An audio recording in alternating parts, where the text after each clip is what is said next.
फेरि आज पनि अलसदार भन्ने ठाउँतिर आएको समुद्र पो भेटायो त गाँठे। अस्ति पहिला आउँदा त समुद्र भेटाएको थिएन, आज त पुरै समुद्रको छेउमा पो आइपुग्यो त।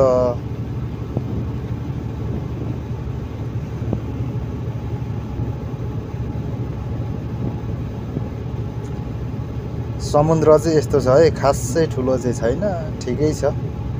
त्यो पर बसेको चाहिँ डुङ्गा जस्तो नि छ, पानी जाँच हो कि ल पुरै समुद्र छ।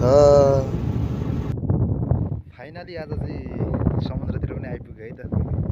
ड्युटीको टाइममा ल हेर्न सक्नुहुन्छ है, पछाडि चाहिँ समुद्र छ पुरै।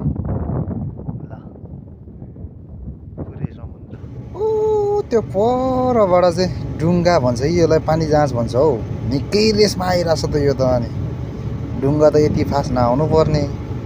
ल मैले यो चाहिँ चिन्न सकेन है त साथीहरू, के भन्छ यसलाई चाहिँ कमेन्ट गर्नु ल।